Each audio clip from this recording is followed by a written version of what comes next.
चिड़िया का गाजर दूर से ही लाल लाल दिख रहे थे। टुनटुनी बहन, अगर तुम्हें कोई इतराज ना हो तो मैं एक गाजर ले लूं प्लीज। टुनटुनी बहन, दे दो ना एक गाजर। बंटी भैया, एक गाजर क्या, आप ये लो, आप 4-5 गाजर रख लो और जाओ और पेट भर के खाओ। बंटी कबूतर वहाँ से खुशी खुशी चला जाता है। बंटी कबूतर उस गाजर को कहीं अच्छी जगह पे बैठ के खाना चाहता था।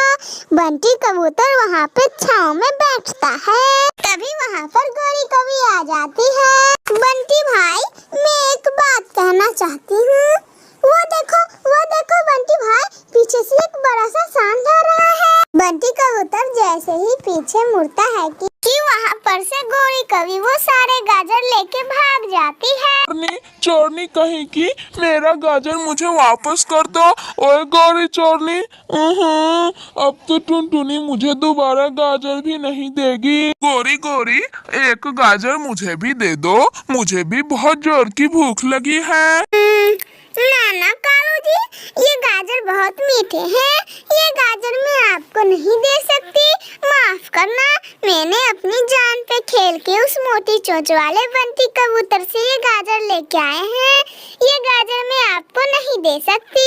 दरवाजा खोलो गौरी कहीं की, दरवाजा खोलो। काली कलूठी कवि, कहाँ छुप गई हो मेरा गाजर लेके? दरवाजा खोलो। गौरी कवि अपने घर में से एक बड़ा सा लाठी लेके निकलती है और बंटी कबूतर से बोलती है, ओए मोटी चोंच वाले, तुम यहाँ से जाते हो कि नहीं कि मैं अपने बड़े कालू जी को बुलाऊं? वो तुम्हें एक ही झापड़ देंगे ना तो तुम जमीन पे जाके गिरोगे। भागो यहाँ से। हाँ ठीक है गौरी, जाता हूँ। एक दिन बंटी कबूतर टुनटुनी चिड़िया से गाजर मांग के एक बड़े पेड़ के छांव में बैठा था कि वहाँ पर गौरी कवि आ जाती है। बात है बंटी भाई, आप बहुत खुश हैं, आप ठीक तो हैं? काली कलूठी गौरी, मैं ठीक नहीं हूँ, तुम चली जाओ यहाँ से। ऐसा कह के वो गाजर लेके बंटी कबूतर भागता है।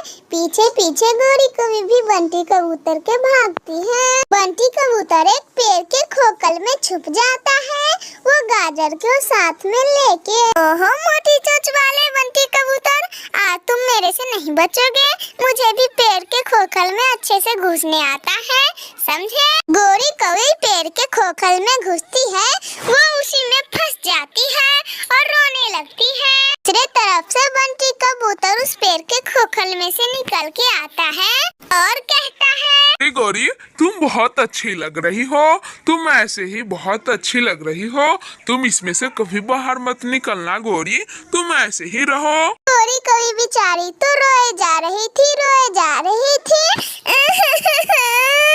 बंटी भाई, मुझे प्लीज इस पेड़ के खोखल में से निकाल दो। लेकिन बंटी कबूतर वहाँ से चला जाता है। दूसरी तरफ कालू कौवा बंटी कबूतर से पूछने जाता है कि गौरी कहाँ है? कालू भाई, वैसे तो मैं ये जंगल छोड़ के जा रहा हूँ, लेकिन फिर भी मैं आपको बता दे रहा हूँ, गौरी कवि सूखे पेड़ के खोखल में फंसी है। जाओ आप उसे निकाल दो और बोलना कि बंटी कबूतर ये जंगल छोड़ के चला गया। जल्दी जल्दी कालू कौवा उस पेड़ के खोखल के पास चला जाता है। गौरी तुम सच में इसमें तुम बहुत अच्छी लग रही हो, बोलो तो मैं तुम्हारी एक सेल्फी ले लूं? कालू पति जी, और आप भी मुझे चिढ़ा रहे हैं? बस मुझे इस खोखल में से निकलने दीजिए, तब मैं आपको बता रही हूँ। ओ गौरी, गुस्सा मत करो, मैं तुम्हें अभी निकाल देता हूँ। कैसे भी करके कालू कौवा गौरी कवि को उस पेड़ के खोखल से बाहर निकाल देता है। कालू जी, वो मोटी चोंच वाला बंटी कबूतर कहाँ है? आज मैं उसे नहीं छोड़ूंगी। इस पेड़ के खोखल से मेरा पूरा पूंछ दब गया था। कालू जी, वो मोटी चोंच वाला कहाँ है? जहाँ कहीं भी हो, आप उसे ढूंढ के लाए और मैं उसे बहुत मार मारूंगी। गौरी, वो बंटी तो ये जंगल छोड़ के चला गया। लेकिन गौरी, तुम इस पेड़ में बहुत अच्छी लग रही थी, मुझे एक सेल्फी ले लेना चाहिए था। ओह, उससे मैं गौरी कवि कालू कौवे को ही पीटने लगती है। मेरे प्यारे दोस्तों, अगर आप लोगों को ये कहानी अच्छी लगी हो तो प्लीज लाइक एंड सब्सक्राइब करके बेल आइकन दबाना ना भूलिएगा। एक दिन माही चील अपने सर पे चूड़ियों का टोकरी रख के चूड़ियाँ बेचने जाती है। वो क्या था ना, माही चील अब थोड़ा बूढ़ी हो गई थी। चूड़ियाँ ले लो चूड़ियाँ। टुनटुनी वो देखो चील चूड़ियाँ बेच रही है। चलो चलो हमारी चूड़ी भी टूट गई है, चलो चलो हम चील से चूड़ियाँ खरीद लेते हैं। नहीं बबली, तुम ऐसा मत बोलो, वो कुछ भी बेच रही है लेकिन है तो चील ही। वो अभी थोड़ी सी ही बूढ़ी हुई है, ज्यादा बूढ़ी नहीं हुई। वो पकड़ के हम लोग को खा भी सकती है।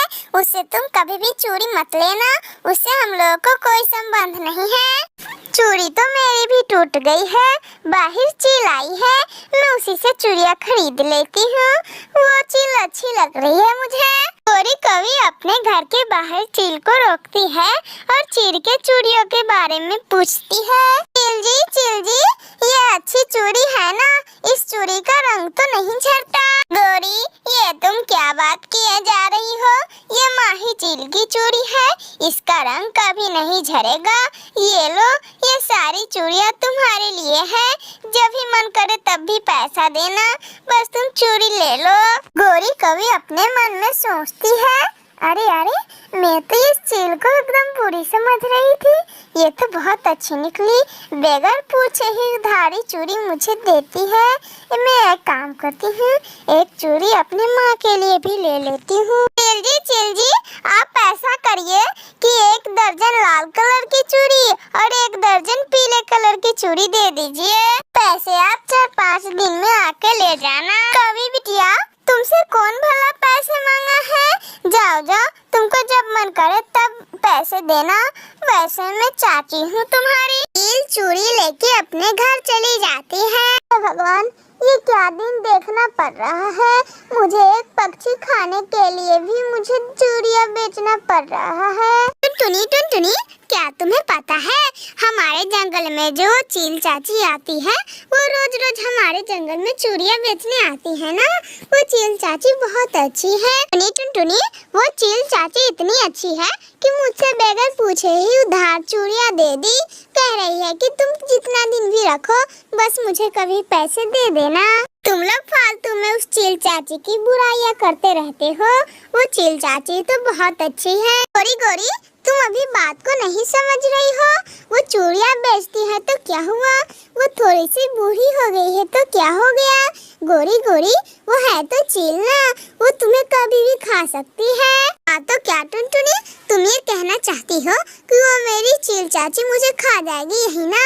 नहीं टुनटुनी वो चील चाची बहुत अच्छी है, तुम लोग नहीं लेती उससे चूड़ियाँ लेकिन मैं तो लेती हूँ। गुस्से में गोरी कवि वहाँ से चली जाती है। गोरी बेटी क्या तुम्हारे जंगल में कोई गरीब पक्षी रहता है तो बताओ, मैं उनको गरम हलवा दूंगी। चील चाची आप भी क्या बात करती है, मेरे जंगल में तो गरीब पक्षियों का लाइन लगा है, बस आप ये बताइए कि करना क्या है ना कवि बेटी, मैं सारे पक्षियों को दाना बांटती हूँ और हलवा मिठाइयाँ सब कुछ बांटती रहती हूँ। इसलिए कवि बिटिया मैंने सोचा कि तुम्हारे जंगल में भी जाके गरीबों पक्षी में बांट दूँ ये दाना। बिटिया शाम को 5 बजे मेरे गुफा में आ जाना।